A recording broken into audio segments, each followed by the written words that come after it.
Hey guys, I'm Zipporah and welcome back to my channel. And for our new subbies, hey new friends, thank you for watching and thanks for subscribing. So I know it's been a few weeks since we've last seen each other, so let me catch you up. So I've decided to go on a mini bulk, and by that I mean gain a little weight. So I've been increasing my calories incrementally over the last 3 weeks or so, and I've also adjusted my training style on the pole. So I've been doing a lot more reps and a lot more sets, and I've actually been incorporating weights as well. I don't typically go to the gym often. Normally when I do, it may be once or twice a month, but since bulking is the goal, I'm gonna use weights more often, so I may go to the gym at least once a week to work on lower body. If that's something that you guys want to join me on this mini bulk journey, drop me a comment below and I'll be sure to share it with you.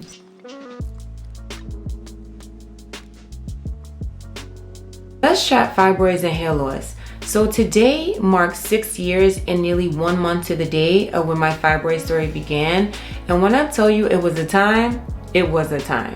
And I've tried to gather as many pictures and video references and even medical records as references to help pull the story together. And I realized while gathering this information that that season of my life was so impactful on my mental and physical state. I have so many videos of me expressing how I felt during that time, taking pictures of my hair, that it served as a diary for me as I was losing my hair, but then also it reminds me of how I got through such a tough time. Many of the videos are me just fresh out of the shower, explaining how I felt, letting myself know where I was at whatever stage of that season was, but many of that I can't share because this ain't that kind of channel, but hopefully what I do share will help paint the picture for you.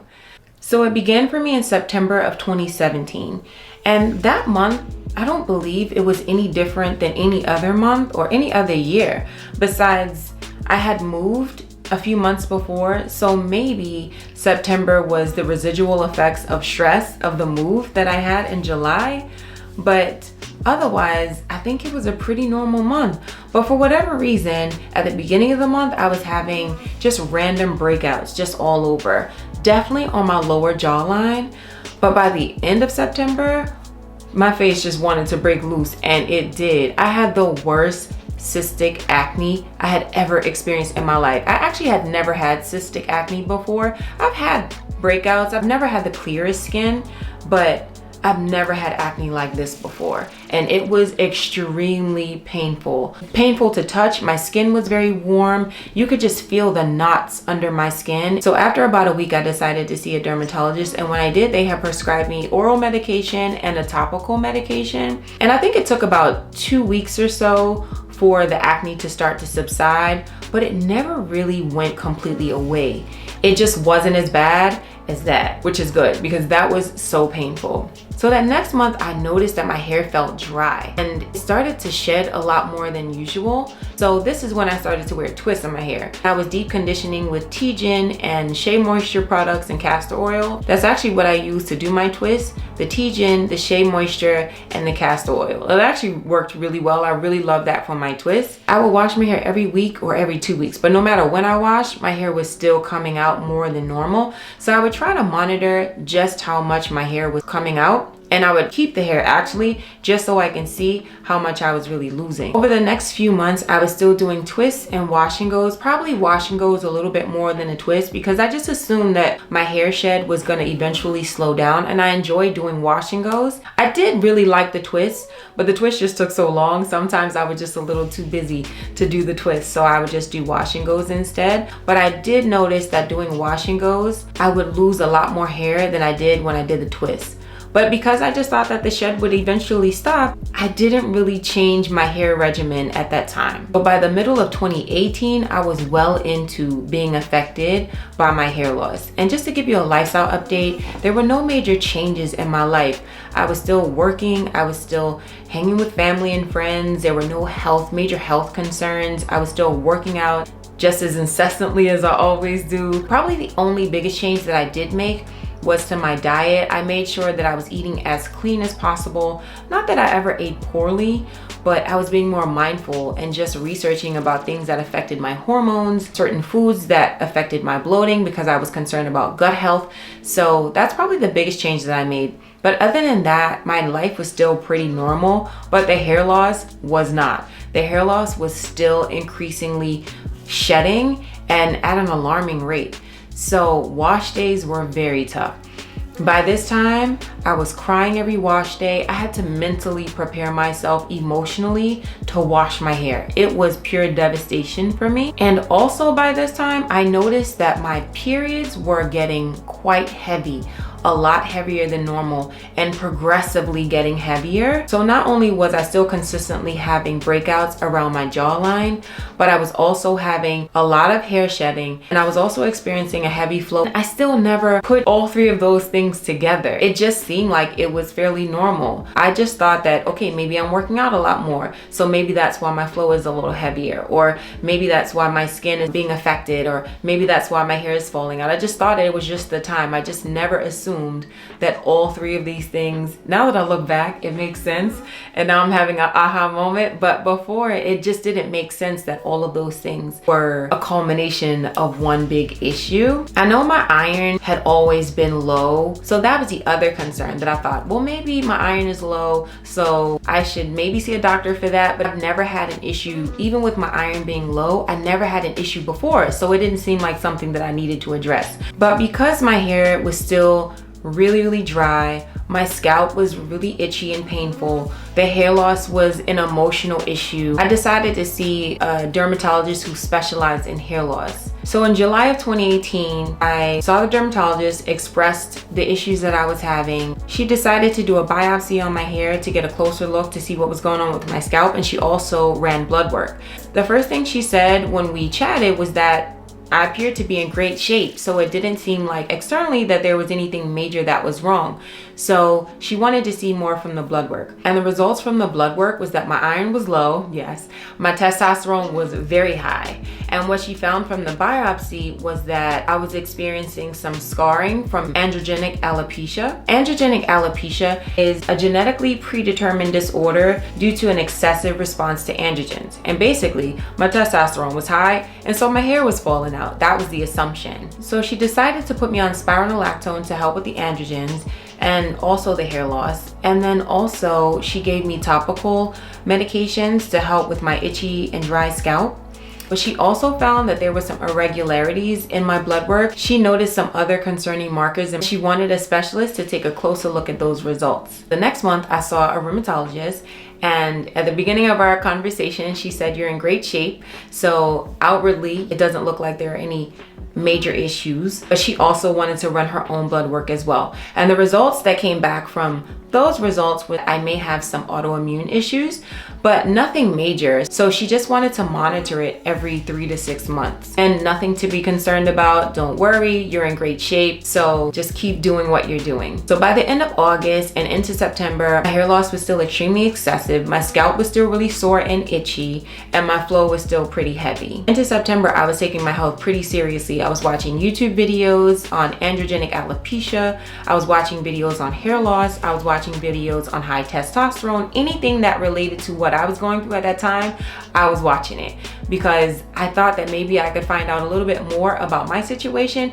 or just get feedback from others who may be going through something that was similar to my symptoms. But at the same time, I was still working out, I was still working, I was still going on with life as usual. I found a video from 2018 that describes my mindset and where I was at that time. And in this video, I'm preparing for being the body double for Mercedes on P-Valley. So I was definitely in pretty good shape. I was definitely working out quite often to make sure that I was at the level of fitness where I needed to be to prepare for that role.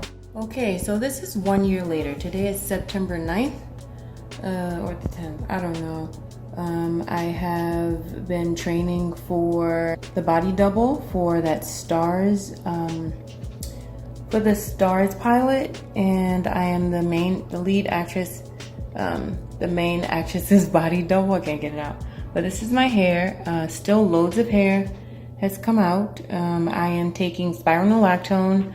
I'm loading up on Viviscal vitamins, hair, skin, and nail vitamins, vitamin D, blood builders also. I don't know how many weeks I am. The Viviscal probably, well, actually the Viviscal only a week because I went to a dermatologist last week.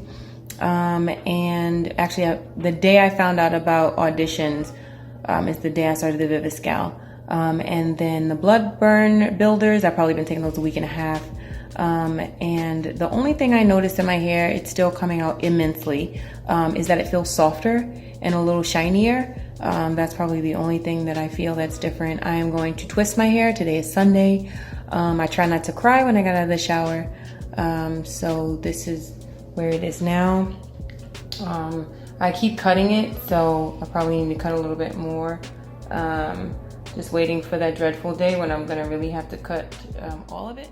In November of 2018, the rheumatologist referred me to a hematologist because she noticed some things in my blood work that were concerning, and that was my iron being extremely low. So she felt that the hematologist would be a better specialist to take a deeper dive and a closer look at those results. So I went to the hematologist, and the hematologist said that I was in great shape and she didn't see anything outwardly that would be an issue. And so she wanted to run her own tests. The results from those tests were that my iron was extremely low and my ferritin levels were low. So she had instructed that I continue taking blood builders for my iron, and just that I would see her every 3 to 6 months so that she could monitor it. So by the end of 2018, I was still doing wash and goes in my hair, but I was also swapping out twist outs when I could.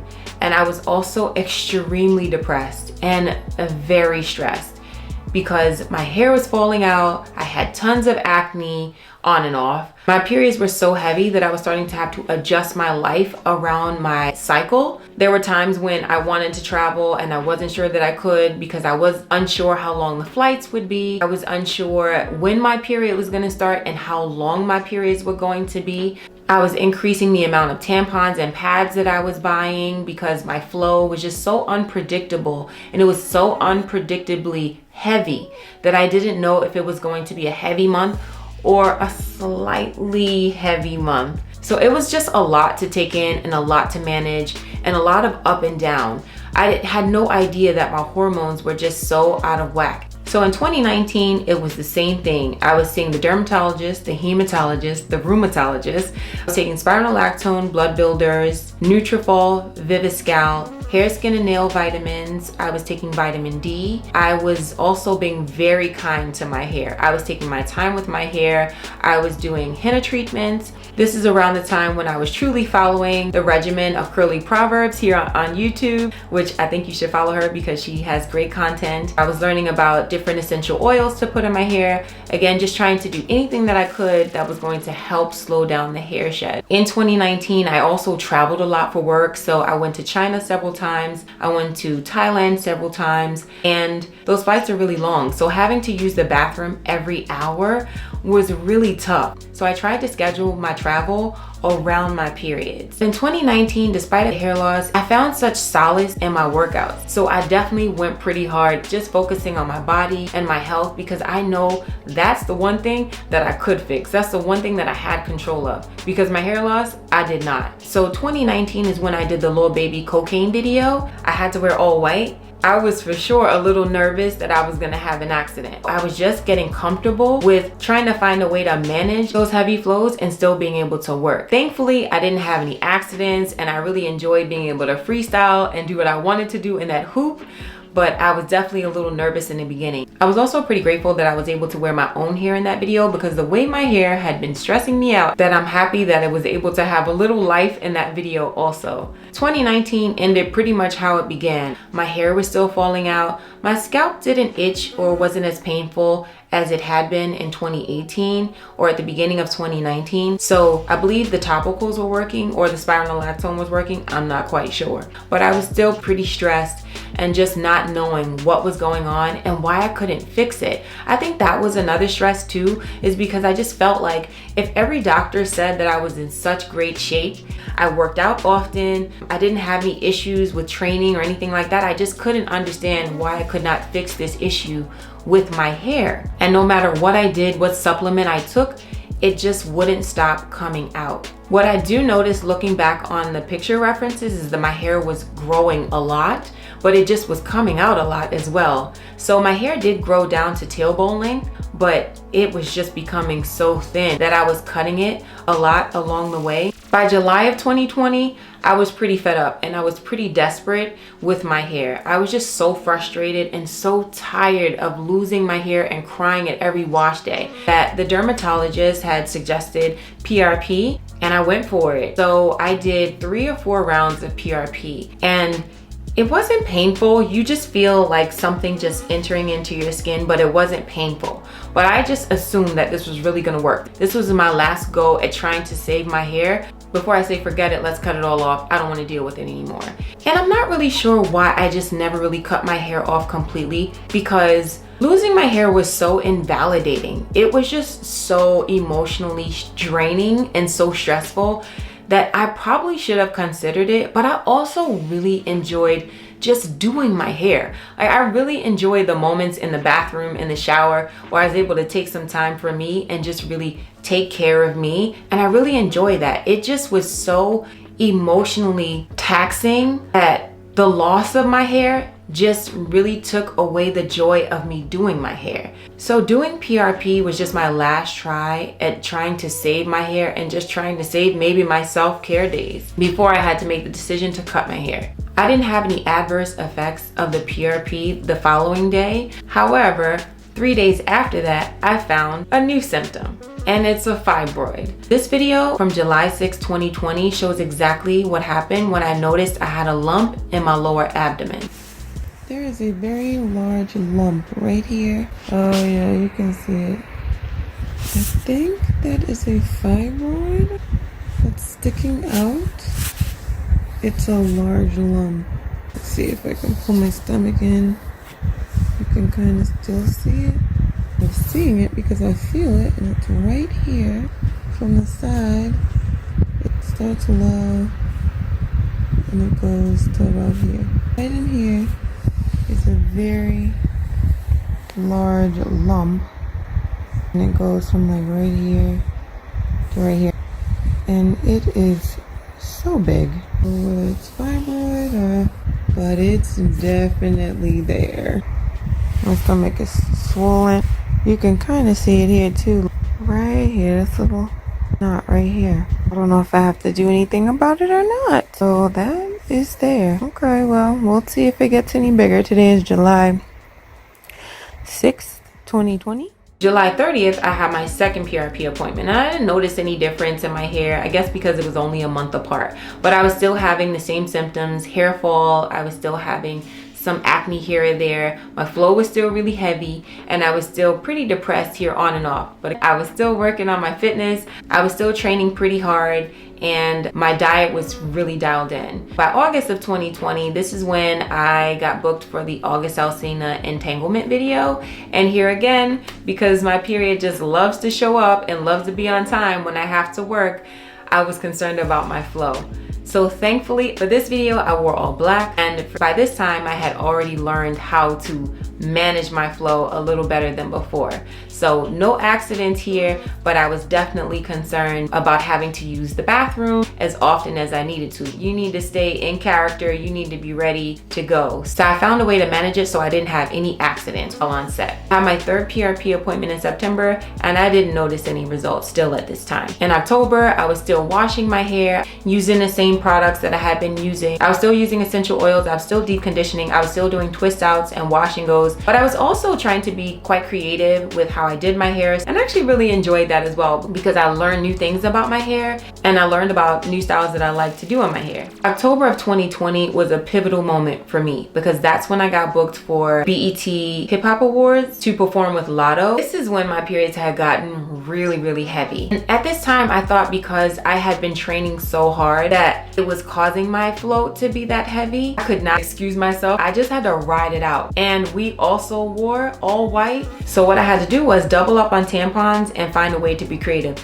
There's nothing healthy about this situation, but there was nothing healthy about my situation at all. So I just had to find a way to make it work. Thankfully I did, and I only had the smallest of an accident. This time my flow was so heavy that I had to use the bathroom every 30 minutes. It was pretty bad, but thankfully I was able to get through it. But by the end of the night, I was definitely very tired, which was new for me. I can usually work out for many hours in a day, so us having to film all day is usually pretty easy for me. But by the end of the night and the amount of times that I had to use the bathroom, I was done. And by the end of that performance, I told myself, yeah, I think it's time to see a doctor because this might be a little abnormal. So in February of 2021, I was still losing a lot of hair, still had acne from time to time, still taking all the supplements, vitamins. I was still taking the medication that the doctors had prescribed me. I was seeing the rheumatologist, the dermatologist, the hematologist. I had yet to see a gynecologist though. But in February, you would have thought that I had a gallon of water that was pouring out of my body. It just would not stop. My flow was so heavy that I literally just had to stand there and wait for it to stop. At that point, I said, okay, it's time. I was tired. I was tired of my hair. I was tired of being stressed. I was tired of being depressed. And I still had the lump in my abdomen. I didn't immediately go to the gynecologist because it took me time to find a good one. But when I did, I went to the gynecologist in April of 2021. And when I got to the gynecologist, she performed a few tests and she said, the reason why your periods are this heavy is because you have several fibroids and you need to do something about this. She was far more concerned than I was. I just thought it was normal. She explained to me that my heavy flows are very abnormal. This should not have persisted. I should have come to her a long time ago. And I explained to her that I just thought this was normal. And she said that many women think this is normal because you live with it for so long, but it is not. You should not have periods this heavy. You should not be doubling up on tampons or pads. This is totally abnormal. She gave me a few options. She said you could have a hysterectomy, you could have an ablation, or you could have a UFE. A UFE is a uterine fibroid embolization. I decided to go with the UFE because it seemed like the less invasive option. So she referred me to a radiologist. So I went to the radiologist and the radiologist had explained to me the procedure. My biggest concern was how was it going to affect me? Was I going to lose my hair anymore? Was I going to still be tired? And he said quite the opposite. He said what's happening is that your hormones have been fluctuating because of the amount of fibroids that you have and where your fibroids sit. So with the UFE, it'll help fix that issue. So I decided to do the UFE. For the UFE, I had an MRI, and that's where the radiologist was able to see that the fibroids were on the uterine lining. And he also noticed that I had the opposite of endometriosis. I had adenomyosis. That's another reason why my flow was as heavy as it was. I decided to move forward with the UFE, and in June of 2021, I had the procedure. I had never had any surgeries ever. I don't even like to go to the doctor. The procedure wasn't painful, the recovery was just very painful. But 2 to 3 weeks after the procedure, I was good. And 2 months after the procedure, my periods were so light. My periods lasted about 2 days and it was like spotting. I was so excited to not suffer anymore. My whole life changed. My whole outlook on life changed. I was not held down and shackled by my flow or having to manage my life around that time of the month that I didn't know what to do. I was happier and I just felt lighter. And also my hair loss slowed down immensely. I stopped losing as much hair as I was before. What I realized was fibroids that was causing the hormonal imbalance for my skin, for my hair, for my emotions, for my periods. I probably should have sought help sooner, but I just didn't know to put all of those symptoms together to equate to a fibroid issue. With me being in such great shape and my diet being so dialed in, there was nothing that I could have done to have shrunken my fibroids. So the UFE seemed like the best option, and it really worked out for me because 6 months after the procedure, my hair started to grow back. A year after the procedure, I started to notice my hair getting full again, not coming out as much. All of my acne stopped. I don't get acne anymore. My flow is very normal and very consistent. I'm not depressed anymore. Wash days are happy days again. I feel excited to wash my hair. I enjoy being in the bathroom for hours and doing my hair because there's no issues with it falling out. It feels thick again. It hasn't grown back to how full it was before, but I am so happy with where it is now. Even now it can be considered thin, but it's still not as thin as it was before, and I'm okay with that. I'm okay with where I am now, mentally and physically. I am just so thankful that I finally sought help for my issue, and I wish I would have gone sooner, but I learned a lot. I learned a lot about myself. I learned about what I can handle. I learned that despite of one issue that I was going through with my life, I was able to excel at other things and still be able to do things that I'm passionate about and do things that I enjoy. I am so happy that I was very resilient and that I was able to push past my depression and my sadness to be able to still excel at something else that I love to do. Hey guys, I wanted to pop in really quickly. It's Future editing me, and as I'm editing this, I realized I didn't really say exactly what I think grew my hair. I think the UFE kind of balanced all of the imbalances, from my testosterone to my estrogen to my iron to my D levels. Everything that was imbalanced with all the doctors that I had to see, the UFE basically blocked blood supply to the fibroids so that the fibroids can shrink. I think the fibroids were just sucking the life out of me. I think once I became more balanced, my body was able to relax and stop kind of going haywire. My hair was able to grow back. Also, I think that the Viviscal and the Nutrafol did help my hair. I also believe that the hair, skin, and nails help my hair to grow. So if you guys want me to do a separate video on the supplements, I can, but I really think Viviscal and the hair, skin, and nail vitamins helped my hair. And the reason why I say that more than the Nutrafol is because the Nutrafol is about $90 a bottle and it's only a 1 month supply. So I know I didn't purchase the Nutrafol as often as I did the Viviscal, but just looking back at all the pictures, I noticed that my hair got really long, although it was still coming out. And at some point, maybe about the end of 2020 to the beginning of 2021, I started to cut my hair because it started to get too thin.